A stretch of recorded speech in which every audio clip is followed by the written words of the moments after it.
Hello everyone, I hope you are doing well. Today we'll talk about how to fix or how to solve the problem of Pluto TV app. You will click on settings. In this page, you will click on apps, default apps, app settings. In this page here, you will go to this window and you will search about Pluto TV.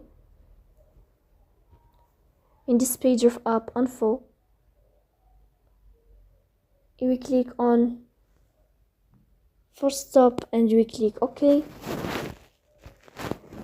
Here you will enter to the window of storage, and here in this page you will click on clear cache. Then you will turn off your Wi-Fi and you will turn on your Wi-Fi again. So please don't forget to support us by like and subscribe.